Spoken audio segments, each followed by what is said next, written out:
All right, friends. This has been a wonderful evening. Great steaks and even better wine. Right? But now I'd like to get down to a little business. And most of you I've known a long time. Scott, our kids played ball together. George, we played tennis together. I consider each of you family. Even you, Carol. Even though we're competitors, we've been through good and bad times together. Lately, it's been harder to make a profit than any of us have seen in years. I know I could stand to see more cash coming in the front door. So, next week, I'm raising my commission rate to 7%. Just wanted you to know. Obviously, what you decide to do is entirely up to you.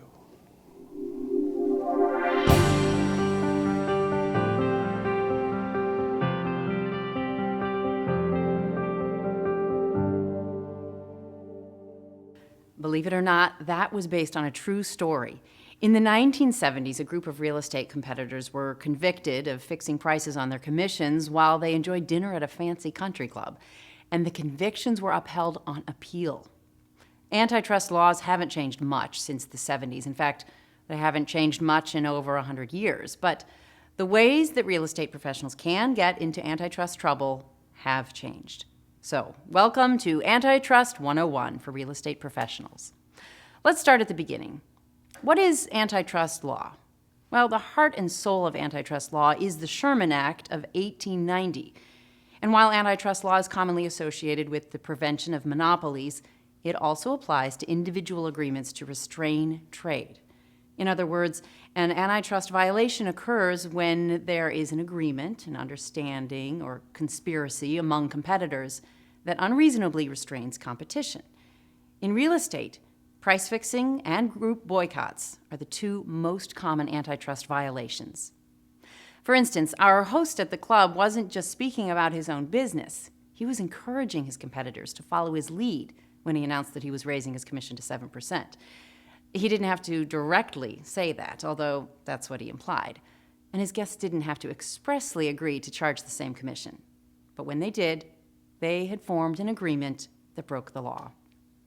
Price fixing is always illegal. It's considered a per se offense, and that means there are no exceptions or extenuating circumstances that will excuse an antitrust violation. And the penalties can be stiff, triple damages, even criminal liability, to name two. But don't worry. We're going to cover what you need to know to keep yourself from accidentally falling into that trap. Now, generally, price fixing isn't accomplished by a written agreement. Who's naive enough to write down something that's illegal? Most price fixing violations are unwritten or verbal agreements. And agreements with competitors on other business practices like these are also illegal. Listing properties only on the same terms and conditions, representing a buyer only on the same terms and conditions, offering the same co-op compensation through the MLS, only offering certain types of listing agreements. Often, discussions on these subjects are implied and take place in the most innocuous circumstances, over coffee, on the golf course, even on vacation, at a ball game. To avoid getting into trouble, remember, appearances count. Make sure that what you say to a competitor is exactly what you mean. Don't make statements that could be considered an invitation to fix prices or engage in other questionable activity. Just make your message clear. Okay. Let's do a quick little self-test. You belong to the North Shore Swells Club, by invitation only. You all sell million-dollar homes, and once a month you all meet to discuss how to market them better. Can the members of that group agree to offer each other a higher commission split than they offer to other brokers? No, that would be price fixing. Consider disbanding or at least dropping out of the group. All right. At a meeting, you hear two competitors agree to fix commissions. So what plan of action would keep you out of trouble? A, stay quiet and don't contribute to the discussion. B, tell the group that it sounds like a decent idea, but don't say anything else. C, make it clear to the group that you don't want to be associated with their plan and then leave the meeting. D, all of the above. The only correct answer is C. Even if you stay silent, you could still be accused of joining the conspiracy. Silence may not be a sufficient defense. And you can avoid unintentionally being part of an illegal conspiracy by openly stating that you refuse to be associated with it. Or even better, be careful to avoid these types of discussions at all.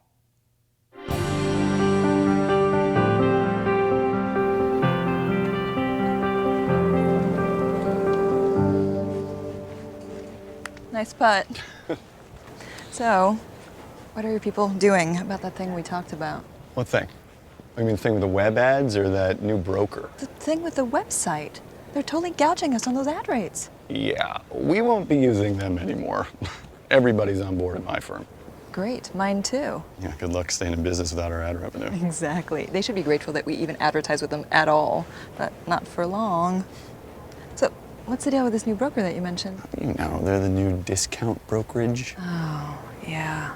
They're offering like next to nothing for co-op commissions on the MLS. It's so annoying. Ugh. What do we do? I hate working with them. Well, you didn't hear me say this, but it's simple. We're not working with them anymore. You should think about doing the same thing. Huh. I mean, just think what would happen if no one did. That's not a bad idea. I'll make sure we're in too. Just make sure it stays between us. Relax. How will anyone know?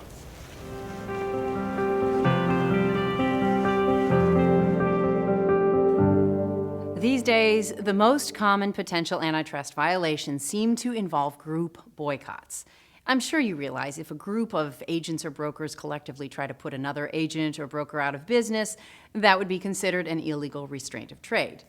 I know you would never do anything like that, but isn't that what you're doing when you casually say to a colleague something like, "I don't think we should work with that new broker"? Without even thinking, you're now on your way to a group boycott. And this is also true if you agree with other competing firms to do any of the following: not cooperate with a particular broker, not show a certain broker's listings, not advertise in certain media, and not use particular suppliers or vendors. The targets of these boycotts are often competitors who offer new business models. They could also be vendors or suppliers. And obviously, no one has to work with someone they don't like, as long as that decision is made independently. But encouraging your competitors to go along with your decision to not work with that new guy in town can get you in trouble. And the same goes for suppliers and vendors you think charge too much or you don't like for other reasons.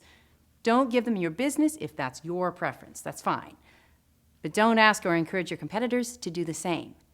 And under no circumstances should you say to your competitors anything like, "Let's do something to make these guys lower their prices."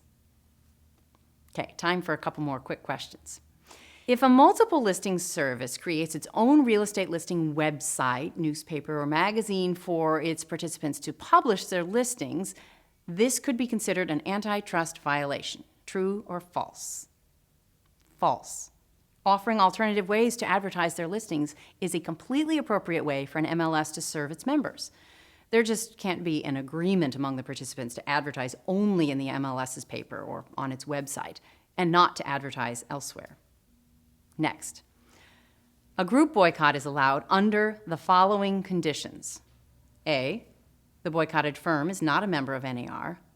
B, the boycotted firm advertises its flat rate commission structure. C, everyone agrees the boycotted firm is too aggressive or unprofessional. Or D, none of the above.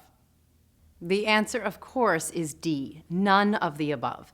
There are no conditions under which a group may agree to not do business with another firm under antitrust law. Don't even think about it.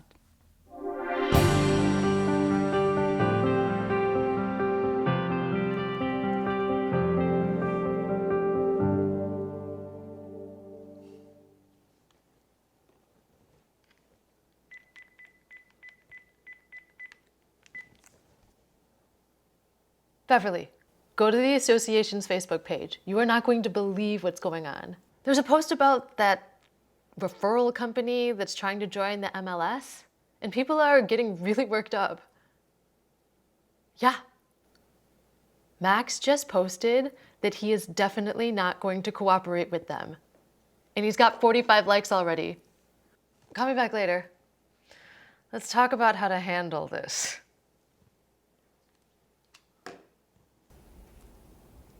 Great idea, Max.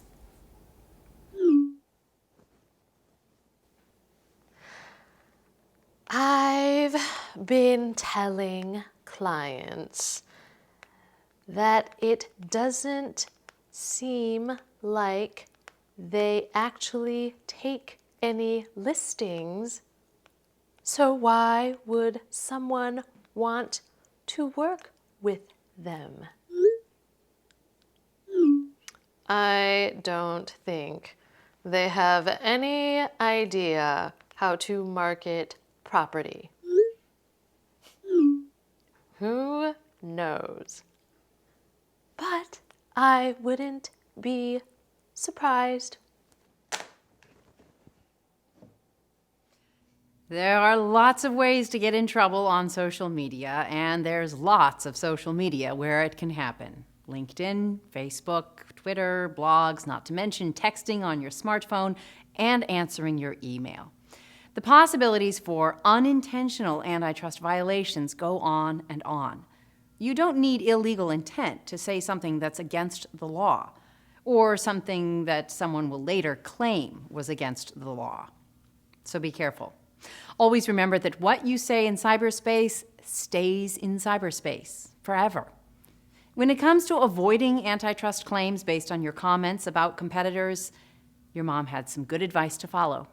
If you don't have something nice to say, don't say anything at all. Here are some more important points. Don't answer email or make comments on websites that disparage other companies or competitors. And don't get into discussions in forums that are disrespectful to other firms or people. Having said that, everyone falls off the wagon from time to time, and maybe you didn't even say something nasty about someone, but you took the easy way out to explain your commission rate to a potential client and said something like, "It's the rate we all charge." Your statement makes it sound like everyone has agreed to charge that commission rate, and that's not legal. And maybe instead you said something like, "The association has a rule about our commission rates." The truth is, no association with an ounce of sense would adopt a rule like that. But don't panic. Follow up with that potential client to clarify your mistake after you talk to your firm's attorney. Okay, one last quiz question. Private communications between friends can't be antitrust violations because they are difficult to prove. True or false? It's definitely false. Even if it is difficult to prove, a conversation that results in an agreement to limit competition is always illegal. And what you think might be a private conversation or comment probably isn't as private as you think. Your best option is just to not make troublesome comments. Always assume your words can be heard or read by someone else. So while the market is challenging, I'm hoping that we can all have a better quarter coming up. All right, guys? I know we can do it. All right, moving on to the next item on the agenda. Okay, I wanted to say a few words about Big City Realty and the change to their pricing structure. Now, speaking strictly for myself, I am not pleased at all. I mean, it's tough enough in this market trying to make a living without Big City. But after speaking with several of you privately, I think we need to go further and really show Big City that their structure isn't going to work. And until they make changes to it, they're on their own, completely on their own, if you get my drift. Now, obviously, we can be a lot more effective if we can... Oh, wow, look at the time. Is it 2:18 already?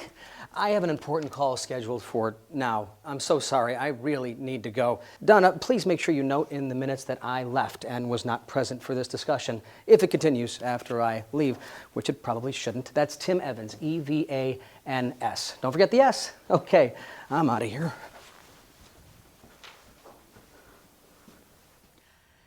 Here's a few more thoughts about participating in association meetings with competitors. First, there should always be an agenda for the meeting with specific topics. The invitation should identify the people who have been invited to attend, and that should include everyone in the association who might be interested, not just the popular kids or some other select group. The agenda should be provided ahead of time and spell out exactly what is going to be discussed. And when you get there, be sure someone is taking minutes And the minutes should be on stationery that has the association's name on it, not on someone's business letterhead.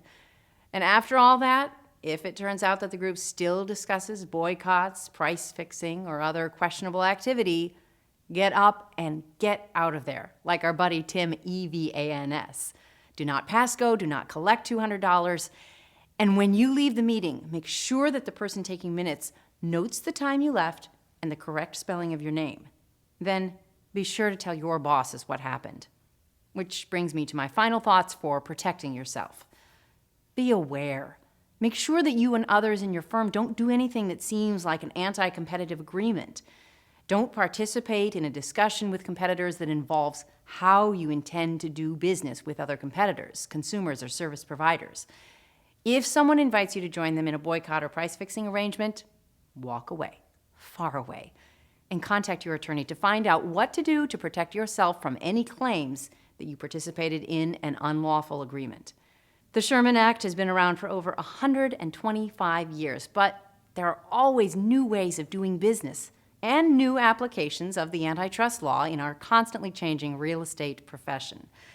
So stay educated. See you next time.